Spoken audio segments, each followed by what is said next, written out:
Good morning and welcome to the Black Mesa Transit System.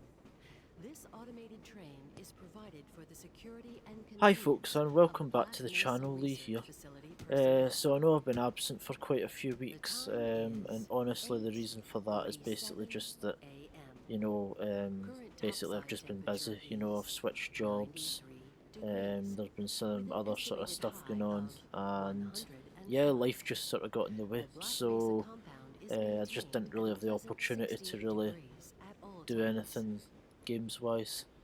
I'm going to shut up at the moment just so that you can hear the commentary that's going on. This train But is I'll be back in a inbound few minutes. from Level 3 dormitories to Sector C test labs and control facilities. If your intended destination is a high security area beyond Sector C, you will need to return to the central transit hub in Area 9 and board a high security train. If you have not yet submitted your identity to the retinal clearance system, you must report to Black Mesa personnel for processing before you will be permitted into the high security branch of the transit system. So yeah, I'm going to try and keep quiet while the commentary's going on.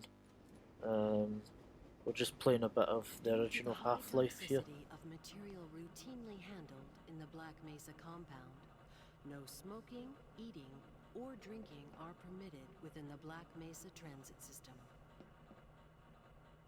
Please keep your limbs inside the train at all times. Do not attempt to open the doors until the train has come to a complete halt at the station platform. In the event of an emergency, passengers are to remain seated and await further instruction. If it is necessary to exit the train, disabled personnel should be evacuated first. Please stay away from electrified rails and proceed to an emergency station until assistance arrives.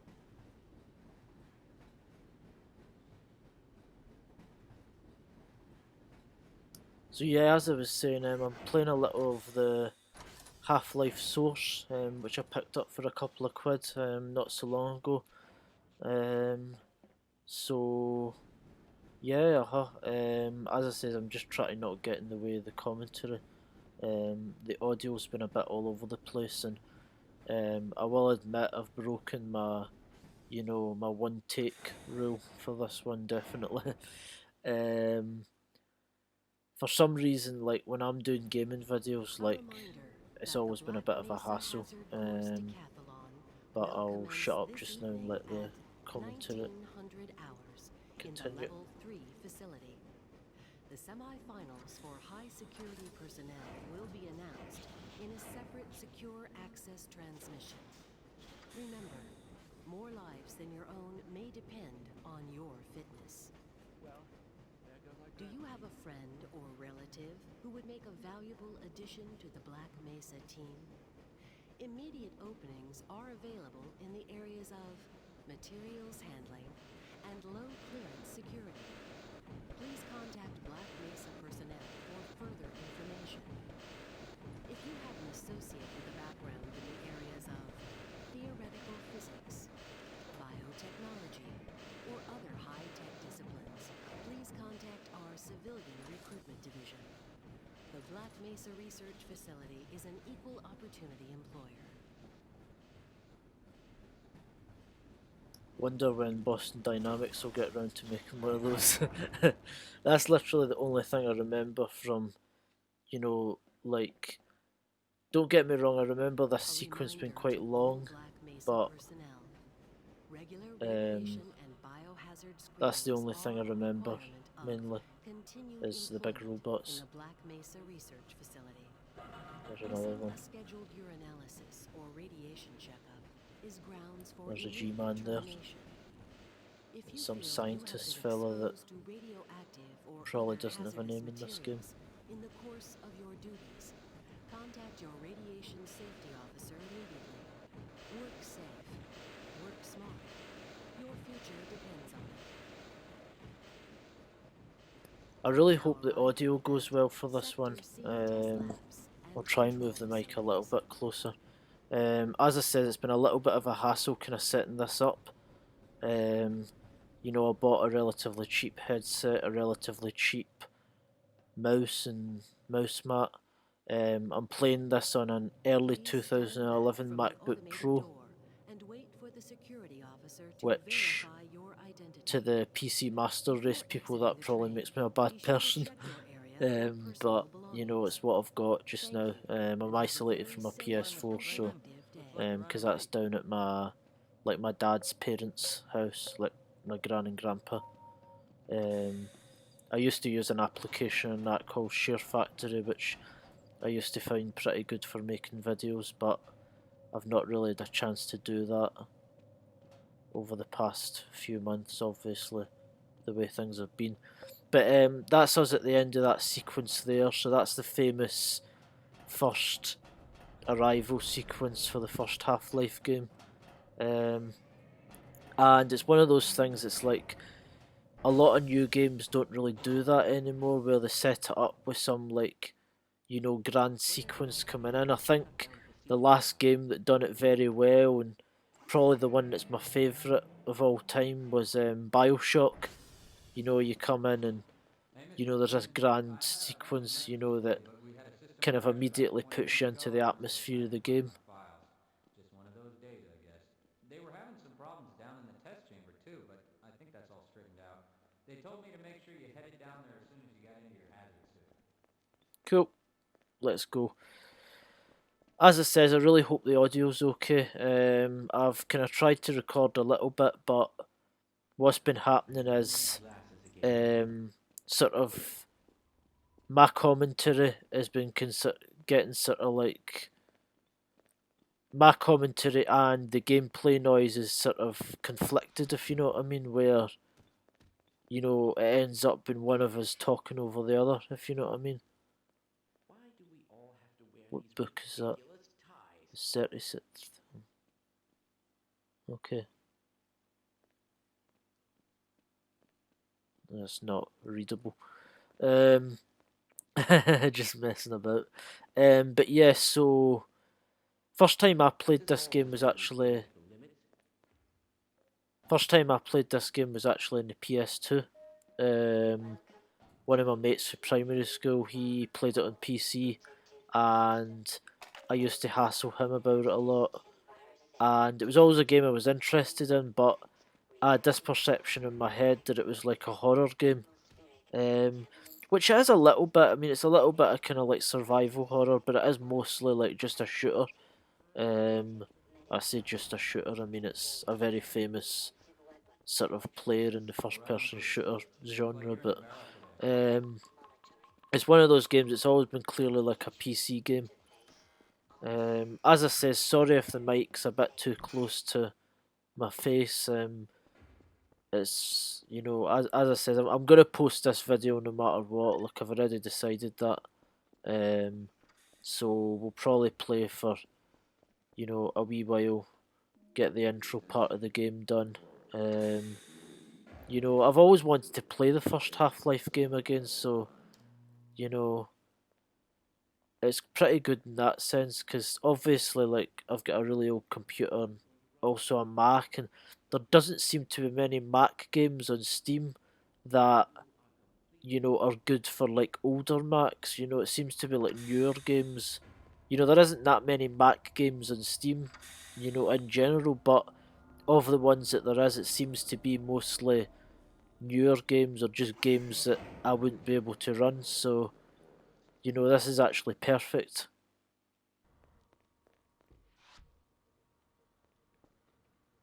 Gordon, here you are. We just sent the sample down to the test chamber. We've boosted the anti-mass spectrometer to 105%. Bit of a gamble, but we need the extra resolution. The administrator is very concerned that we get a conclusive analysis of today's sample. I gather they went to some lengths to get it. They're waiting for you, Gordon. Just messing around with the clip for the volume button in my headset. He sounded sinister, didn't he? I always found that, like, you know, the guys like, they're waiting for you, Gordon, in the test chamber. You know, it's a wee bit dodgy, as if they know that something fucked up's about to happen. But yeah, yeah. I really remember the first half an hour of this game quite well because, as I says, I used to have this perception that it was a horror game, and so when I first started playing it, I would be hassling my mate in primary every 2 minutes, like for quite a few weeks, saying like what happens in this section or whatever. Good reason. This is a rare opportunity for us. This is the purest sample we've seen yet. And, potentially, the most unstable. Now, if you follow standard insertion procedures, everything will be fine. I don't know how you can say that, although I will admit that the possibility of a resonance cascade scenario is extremely unlikely. Gordon doesn't need to hear all this. He's a highly trained professional. We've assured the administrator that nothing will go wrong. Ah, yes, you're right. Gordon, we have complete confidence in you. Well, go ahead. Let's let him in now. I keep talking over people in this game, and I suppose that's just a thing about, you know, learning to do gameplay commentary is really, you know, that's going to happen. I'm going to be crap at this, by the way, for quite a while. I don't know if I'm going to play the entire game as like a let's play, but as I says, I thought it'd be something I'd try, so we'll give it a go. Even if we play like, you know, a decent chunk of the game, I think it should be quite fun. I've always wanted to do a kind of more gameplay channel, you know. Like, I like the vlogs and that, I really like the format that I've kicked it off with so far, but my real passion has always really been like to try and do some sort of gameplay channel. And this isn't really the best start, playing a game that's this old, but I mean it is a fairly famous game, and as I said, I did want to go back and play it.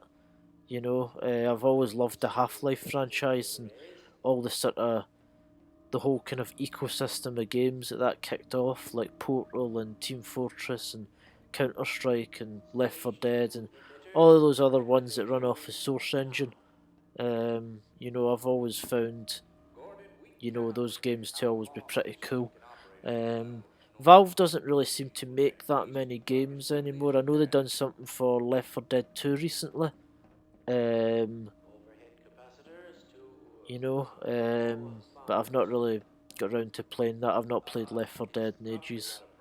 I've not played games in general in ages, and that's one of the things I actually wanted to talk about. Like, you know, I like to think when I'm doing this channel that I'm sort of getting as much out of it as anyone else is, if not more probably. And, you know, the cool thing about trying to go for a gaming channel for me is that I don't really play games an awful lot anymore, you know. We'll wait for this to happen and I'll shut up for a wee while and then...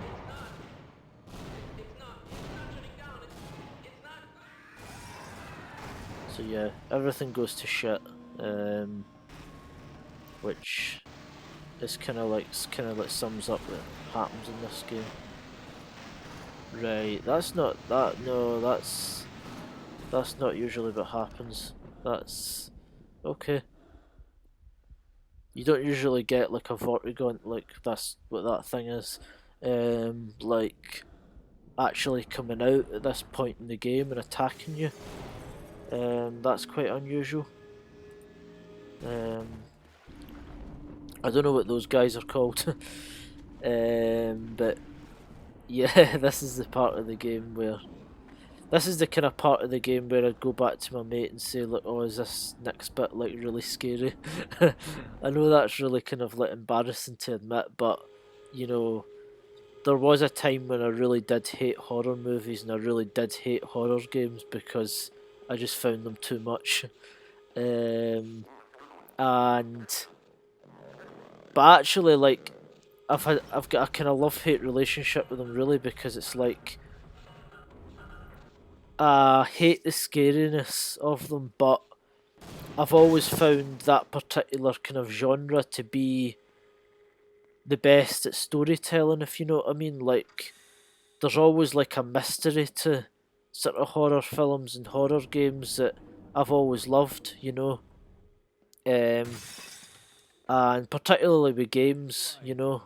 Um, We tried to warn them. I never thought I'd see a resonance cascade, let alone create one. Gordon, you're alive. Thank God for that hazard suit. I'm afraid to move him and all our phones are out. Please, get to the surface as soon as you can and let someone know we're stranded down here. You'll need me to activate the retinal scanners. I'm sure the rest of the science team will gladly help you. right, let's go. And then you've got these wee head crab things, and I was terrified of them as well, because I used to have one of the old Alien games in PS1, and there was this terrifying animation where like the face huggers would come towards you, and then they would like crawl up the screen, so you would have this really, you know, poor resolution thing just crawling up the screen.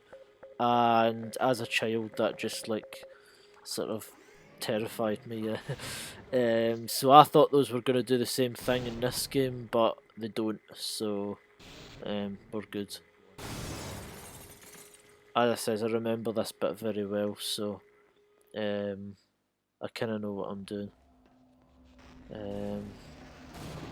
But yeah, so back to my original point. You know, before I stop talking, I keep sort of interrupting people, and then you know I need to stop and stuff like that. I'll get better at this, I suppose. But basically, like, I like to think with this channel, I'm getting as much as, if not probably more, out of it than other people are. The people watching me, if you know what I mean, my audience. And so, Gordon, you know, I've had this thing for a. what the hell are these things? And why are they wearing science team uniforms? I'll let him deal with them. And Get the hell out of here. I like to think. Well, I've already said that, but like, so I've had this thing for a while now. I've just been like, I've kind of fell out of love with games, you know, and I don't like that. And by that I mean like, you know, I mean single player games in particular, right? So I feel like these days when I play games, it's I've got a very generic taste in games because there's been a lot of times where I've not had a lot of free time, and it means that when I do have a little bit of free time, I go to a game that's like, that doesn't require a big time investment, if you know what I mean. So that's your Call of Duties, it's your Battlefields, it's your, you know, kind of just generic first person shooter multiplayer stuff, right? And it means that everybody talks about these cool new games that are coming out, you know, and people talk about Mass Effect, they talk about Fallout, they talk about the new Cyberpunk that's coming out, and it's like, on one hand, like, I look at them and I go, oh, that looks really cool, but on the other hand, it's like, I almost know for a fact that I'm never going to play that game, because, in fact, you know what, I'm going to go back, because I know there's ammo somewhere. Sorry, I keep getting sidetracked, but we'll get there in the end. But aye, so it's like, Now I wonder if those you know, on the one hand, I love that these games are coming out, and I'm like, oh, that looks really good. So, like, recently, for example, the game Atomic Heart, a lot of people think it's a scam, but nevertheless, like, I think it looks like a really cool game, and I'd love to play it, but at the same time, and the same with the new Cyberpunk as well, but at the same time, it's like, I almost know that I'll hardly ever play that game, even if I get it, and that's a pretty frustrating thing to me, you know, because it's almost like, it almost becomes like a bit depressing, because it's like, you know, I've got these games that look good, and I used to play games a lot, right, and almost to the point of addiction, right, and I'd never want to go back there again, because it really wasn't great for me, you know. But I'm at the other end of the spectrum now, where I almost never play them, and when I do, it's just the same generic shit. And you know, I really want to try and expand my game taste a little bit, you know, beyond kind of just generic Call of Duty Battlefield. Um, the only one I would say that I play a little bit beyond those is like Rainbow Six Siege, but again, it's like, you know, it's just a shooter in it, you know, and it's a good shooter. You know, I enjoy the game, I enjoy the Call of Duties, the Battlefields, they're great, but anything that requires a decent time investment, even though I love those games, you know, like the Fallout, you know, I played a little bit of Fallout, as you know, I used to play a little bit of that, and I loved that game, but it's like at the same time, it's like, I just, I'd like to go back to being able to do that again, you know, like, um, yeah, so I mean, it's just a case of like, if I can use this channel as a kind of good way to get myself back into playing games, and get myself back into trying out new games, you know, I'd love to be able to do that. By the way, I know that I look a bit jittery here when I'm moving about. It's just, I've got this mouse mat, like, it's not really sitting in a solid surface, if you know what I mean. It's, I'm basically sitting at the end of my bed with my laptop, and it's kind of making it a little bit awkward, if you know what I mean. But, you know, we'll get there in the end. And honestly, you know, that's us kind of made it through the intro part of the game. Let's just shoot this guy. Let's not be too precious with ammo. As I said, I don't know if I'm going to play all of Half-Life 1.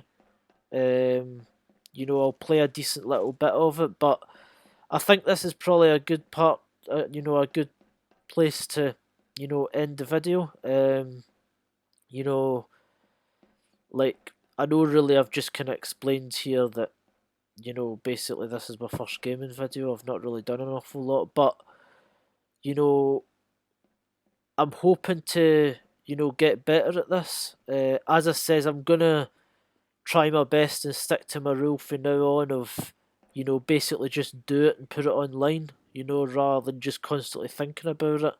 And I know it's going to be crap at first, but, you know, I really only hope I can get it better, you know.